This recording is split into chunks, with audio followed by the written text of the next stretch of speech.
Hey guys, welcome back to my YouTube channel. तो आज हम अपोथ सीरीज को फिर से कंटिन्यू करने जा रहे हैं। तो जैसे कि हमने प्रीवियस एपिसोड में देखा था, जिन बोल रहा होता है कि अगर ये डाउट डिस्कशन में पार्ट करने लगा है, मतलब लेने लगा है, तो जैसा तुमने बोला वैसे ही होगा। इस टाइम का जो डाउट डिस्कशन है वो तो खतरनाक ही होने वाला है। तो एपिसोड नंबर 468 की स्टार्टिंग होती है। हमें 3 घंटे बाद का सीन दिखाता है। लूजंग एक जगह पे खड़ा होता है। जो मार्शल आर्टिस्ट लूजंग को वॉर्न कर रहा होता है वो सोच रहा था, मैंने एक्सपेक्ट नहीं किया था कि बच्चा सेकंड राउंड को पास कर जाएगा। मैं इस टाइम भी फेल हो गया। लूजंग और बाकी सभी ग्रेट करते हैं स्वॉर्ड क्लैन के सीनियर्स को। जो great perfection true God examiner होता है वो बोलता है कि तुम लूजंग हो, है ना? लूजंग बोलता है हाँ। एग्जामिनर बोलते इतने बुरे नहीं हो तुमने किलर जोन को पास कर लिया। तुम सिर्फ एक लो रैंक ट्रू गॉड ही हो। तुम वर्दी हो वो पर्सन कहलाने के कि तुमने मतलब तूफान मचाया था एक तरह से फ्लोटिंग आइलैंड में। प्लीज मेरे को फॉलो करो और बाकी तुम तीन तुम्हें कोई और लेने आएगा। वो बोलते ठीक है। लूजंग उन सीनियर्स के पास ही होता है। ग्रेट परफेक्शन ट्रू गॉड बोलता है कि मैं जियान लू और ये दोनों जियान जिन और जियान गू है। लूजंग बोलता है ये ऑनर है, मतलब मैं ऑनर फील कर रहा हूँ कि मैं तुम सीनियर से मिला। जियान गू बोलता है कि बिना किसी देरी के मेरे को प्लीज रिमेन्स दे दो मेरे ब्रदर के जियानशी के। लूजंग बोलता है ठीक है, मेरे पास हाँ जियानशी के रिमेन्स है, मैं रिटर्न कर दूंगा उन्हें। जियान को बोलते वेट करो, क्या तुम हमें बता सकती हो जियान जिन मतलब कैसे मरा है? वो एक ग्रेट परफेक्शन ट्रू गॉड था,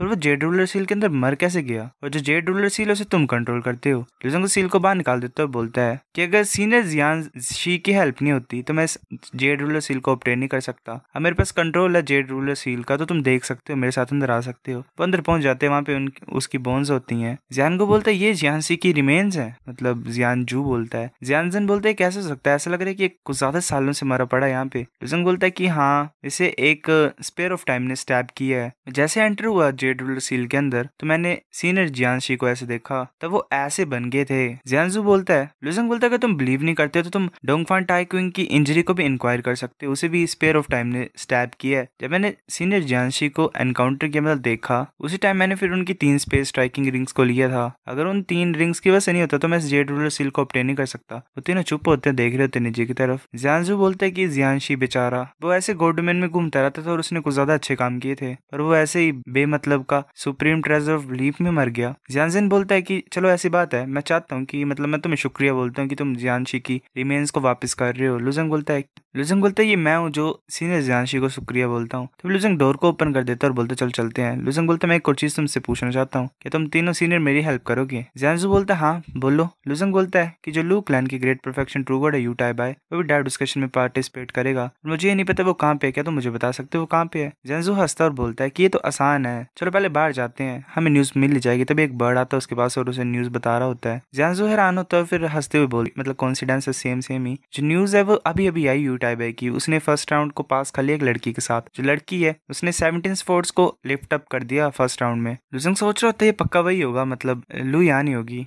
एल्डर बोलते कि चलो चलते हैं, यू टाई बाय पहुंच गया होगा, मैं तुम्हें वहां पे लेके जाता हूँ। लूजंग बोलते ठीक है। वो जा रहे होते हैं, मतलब चले जाते हैं साथ में ही। जिनलू बोलते कि ब्रदर टाई बाय तुम हमारे स्वॉर्ड क्लैन में आए, हमारे जो सिमिलर ट्री की टेरिटरी है वो ग्रेटली ऑनर है कि तुम यहाँ पे अपनी तुमने प्रेजेंस दी। यू टाई बोलते तुम्हारा वेलकम। यू टाई बोलते हैं लूजंग तुम भी यहाँ पे हो। लूजंग चुप होता है। एल्डर लू बोलता है कि ऐसा लग रहा है कि तुम दोनों ने बात करनी, तो हम यहाँ से जाते हैं। लूजंग बोलता है शुक्रिया। लूजंग बोलता है मेरी सिस्टर कहाँ पे है? यूटाई बोलता है कि वो अभी सेकंड राउंड में पार्टिसिपेट कर रही है। लूजंग बोलता है कोई डेंजर होंगे क्या? यूटाई बोलता है लियू यान का टैलेंट तुमसे जरा भी कम नहीं है, वो already top rank true God बन गई है और एक स्टेप पीछे है ग्रेट परफेक्शन ट्रू गॉड बनने के लिए। वाओ। लूजंग बोलता है अच्छा सी बात है। लूजंग खुश होता है, सोच रहा था मैंने एक्सपेक्ट नहीं किया था कि वो इतनी ज्यादा पावरफुल हो जाएगी। यूटाई बोलता है कि तुम्हारे पास काफी क्वेश्चन हो गया ना पूछने के लिए। लूजंग बोलता है कि हाँ क्वेश्चन तो है, पर मैं श्योर नहीं हूँ कि मैं कहाँ से स्टार्ट करूँ। तुमने लू यान को पार्टिसिपेट क्यों करने दिया डाउट डिस्कशन में? यूटाई बोलता है कि क्योंकि ऐसे हाँ बात ये है कि लू यान मतलब इन्वॉल्व नहीं होने चाहिए इस मैटर में, पर तुम थॉटलेस स्पिरिट माउंटेन में नहीं आए तो मेरे को कोई ना कोई तरीका तो यूज करना पड़ना था। लूजंग बोला तो अब तुम उसे रोक सकते हो पार्टिसिपेट करने के लिए। पर्पस किस डाउट डिस्कशन का? अब मुझे मत बोलना कि ये डिस्कवर करना और एक्सप्लोर करना कि डिवाइन डाउ का पिनिकल क्या मतलब टॉप क्या है। हम छोटे मोटे ट्रू गॉड्स का ग्रुप है, हम क्या ही कर सकते हैं, हम उस मैटर को कैसे सॉल्व कर सकते हैं जो सेंट भी नहीं कर पाए। यूटाई बोलते तुम सही बोल रहे हो, जो स्वॉर्ड क्लैन है वो डाउट डिस्कशन को सिर्फ आंसर ऑब्टेन करने के लिए नहीं करते हैं। जो ट्रू गोल है स्वॉर्ड क्लैन का वो ये है कि वो स्केलेटन को ऑब्टेन कर पाए। लूजंग तुम्हारा ये मतलब है कि वो जो स्केलेटन है वो पावर हाउस है अदर शोर रेलम का। वेल तुम्हें पता ही अदर शोर रेलम यानी जब तुम्हारी बोट दूसरी तरफ पहुंच जाती है तो जो पावर ऑब्टेन होती है वो। यूटाई बोलते तुम सही बोल रहे हो, ऐसा लग रहा है कि किसी ने तुम्हें बताया है। लूजंग बोलता है आइडेंटिटी क्या है उस स्केलेटन की? यूटाई बाय बोलता है कि वो कैप्टन है, वो कैप्टन है इस पूरे गॉड डोमेन का। लूजंग बोलता है कैप्टन? क्या तुम गॉड डोमेन को एक शिप से कंपेयर कर रहे हो? यूटाई बाय बोलता है कि मैं गलत नहीं बोल रहा हूँ, गॉड डोमेन ही एक शिप है।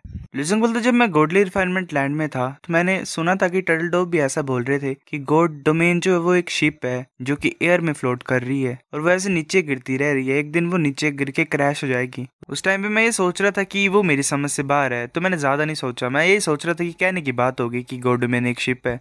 यू टाइप है बोलते नहीं, गॉड डोमेन एक्चुअल में शिप है। जब से बनी ये ऐसे क्योस में ट्रेवल कर रही है काउंटलेस ईयर से। जो स्केलेटन था वो कैप्टन था इस शिप का। लुजंग बोलता है अगर वो कैप्टन था तो वो मर कैसे गया? इतना ज्यादा पावरफुल मार्शल आर्टिस्ट जो कि अदर शो रैलम का था वो मर कैसे गया? यूटाई बोलता है नेचुरली, क्योंकि और भी मार्शल आर्टिस्ट हैं गॉड डोमेन में जो कि अदर शो रैलम के मार्शल आर्टिस्ट हैं, वो यहाँ वहाँ घूमते रहते हैं। लुजंग बोलता है क्या? तो फिर पॉइंट क्या स्केलेटन को ऑब्टेन करने का? यूटाई बोलता है कि अच्छा क्वेश्चन है। तुम्हें क्या लगता है जो मेरे मास्टर टर्टल डोव सेंट और जो नॉर्दर्न सेंट थे वो एग्जैक्टली में फाइट क्यों कर रहे हैं डोंगफांग क्लैन से? लुजंग बोलता है मुझे नहीं पता। यूटाई बोलता है कि अथॉरिटी के लिए। लुजंग बोलता है अथॉरिटी? यूटाई बोलता है कि हाँ, हम उनके साथ इसलिए फाइट कर रहे थे ताकि हम अथॉरिटी को पालें और इस शिप को कंट्रोल कर पाए। तो स्टार्टिंग से एंडिंग तक मेरे मास्टर और डोंगफांग क्लैन फाइट ही कर रहे थे, मतलब अथॉरिटी के लिए फाइट कर रहे थे। लुजंग बोलता है अच्छा मैं समझ रहा हूँ। यूटाई बोलता है कि ऑन सरफेस हम पूरी तरह से डिसएडवांटेज में थे। टर्टल डोव सेंट इतना पावरफुल नहीं था और नॉर्दर्न सेंट कुछ ज्यादा टाइम से डिसअपेयर हो गया क्योस में, और जो मेरे मास्टर है वो मरने वाले हैं। सब कुछ ऐसा लग रहा है कि हमारे अगेंस्ट में है, पर वो एक्चुअल में बात नहीं है। शीजाओ क्वाओ जो है वो हमारी साइड में है। तुम्हें पता है कि उसके पास अथॉरिटी है पूरी गॉड डोमेन को साइलेंट करने की। मैं थॉटलेस स्पिरिट माउंटेन को कंट्रोल करता हूँ, इसका मतलब हमारे पास अथॉरिटी है हर एक रिवर और सी को कंट्रोल करने की। जो वर्लपुल फॉरेस्ट है उसे नॉर्दर्न सेंट के इमोर्टल मैंशन ने रिस्ट्रेन करके रखा हुआ है, तो किसी के पास अथॉरिटी नहीं है उसे कंट्रोल करने की, जिंग वू हान और यू शेंगफेंग के अलावा। लिजिंग बोलता है अच्छा अगर अथॉरिटी की बात की जाए तो रूलिंग स्लेट नहीं हाईएस्ट होनी चाहिए थी, है ना? यूटाई बोलते कि हाँ तुम सही बोल रहे हो, पर जो यूज होता है रूलिंग स्लेट का वो लिमिटेड होता है।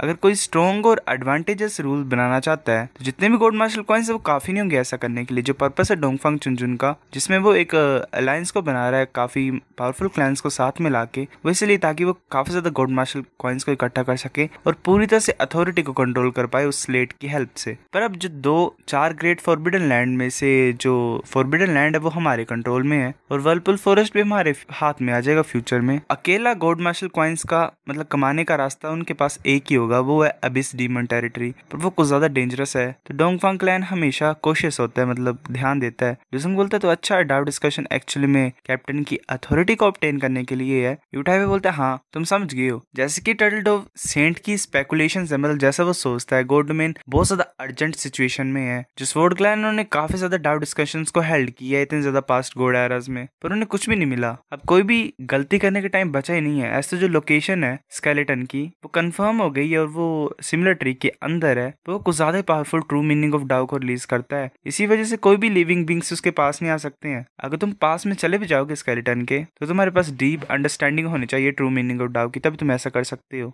इसलिए स्वॉर्ड क्लैन जो मतलब उनके पास ही आइडिया आया डाउ डिस्कशन का, और ऐसे काफी सारे ट्रू गॉड्स गैदर होते थे गॉड डोमेन के, इसी होप में कि मतलब कोई तो कोई कैप्टन के पास में पहुंच जाएगा और उसकी लेगेसी को ऑब्टेन कर लेगा। पर जो ओरिजिनल प्लान था उसमें तुम्हें थॉटलेस स्पिरिट माउंटेन में जाना चाहिए था, पर ये बुरी बात है कि तुम पहले डाउ डिस्कशन में आ गए। अभी जो बर्डन है ये यानर के ऊपर पड़ गया है क्योंकि तुम्हारे पास ट्रू मीनिंग ऑफ डाउ तुमने कल्टिवेट नहीं किया है। लिजिंग बोलता हाँ ये तो शर्म की बात है। वो सोच रहा होता है कि इसे ऑब्वियसली पता नहीं है कि मैं कल्टिवेट कर रहा हूँ ट्रू मीनिंग ऑफ डाउ को, तो अभी के लिए मैं रिवील नहीं करता हूँ। यूटाई बोलता है कि वो लिजिंग बोलता पास हो गई, चलो जाते हो चेक करते। तभी यानर बाहर आ जाती है और बोल रही होती है कि मैं फाइनली पास हो गई, मुझे पता नहीं कि ब्रदर ने सेकंड राउंड को पास किया होगा, मैं देखना चाहती हूँ। वो हैरानी से आ गई तो देखती है और बोलती है तो सच्ची वही है। वो कुछ खुश होती है। वो सोच रहे थे इतना सा टाइम हो गया, हम काफी सा टाइम से सेपरेटेड है जब हम मिडिल कॉन्टिनेंट में थे। ब्रदर ने काफी सा ट्रायल्स और ट्रिब्यूलेशन को मतलब एक्सपीरियंस किया है लाइफ और डेथ के बीच में, मैं फाइनली उसे देख सकती हूँ अपने सामने। वो भाग के आ रही होती है और बोलती ब्रदर। लुसंग भी बोलता है यानर वो हक कर लेते हैं एक दूसरे को। यानर ऐसे रो रही होती है। लुसंग बोलता है कि यानर तुम कब से ऐसे रोने लग पड़े, मैं इतनी मुश्किल से ऊपर आया हूँ। यानर बोलते मुझे भी नहीं पता। लुसंग बोलते तुम बेवकूफ हो गया थोड़ी सी। यानर बोलती नहीं मैं बेवकूफ नहीं हूँ, अब से मैं तुम्हारी प्रोटेक्टर बनूंगी। यूटाई सोच रहा होता है कि मैं श्योर हूँ कि मेरे मास्टर भी कुछ खुश होते अगर वो इन दोनों को ऐसे रियूनाइट होते देखते गॉड डोमेन में। तो मुझे ये नहीं पता कि जो सबसे ज्यादा इंपॉर्टेंट पार्ट है वो स्मूथली जाएगा कि नहीं। यूटाई बोलता है कि अब तुम दोनों पास हो गए हो तो तुम फिर पार्टिसिपेट कर सकते हो डाउ डिस्कशन में। जो डाउ डिस्कशन है वो स्वॉर्ड क्लैन की हेवनली स्वॉर्ड गॉड सिटी में होगा। मेरे पास मतलब मैंने कुछ काम करना है, मैं स्वॉर्ड क्लैन के एल्डर्स से बात करने के लिए जा रहा हूँ, तो मेरे साथ आओ। वो दोनों बोलते हैं ठीक है। वो जा रहे होते हैं ऐसे आगे की तरफ हेवनली स्वॉर्ड गॉड सिटी के स्वॉर्ड क्लैन के एल्डर हॉल की तरफ जा रहे होते हैं वो। सो गाइस एपिसोड नंबर 468 इतना था। अगर आपको वीडियो पसंद तो लाइक करो, नहीं वे फिर लाइक कर दो, शेयर कर दो तुम दोस्तों के साथ, कमेंट करके बता अगर आपको वीडियो कैसे लगी, सब्सक्राइब करो।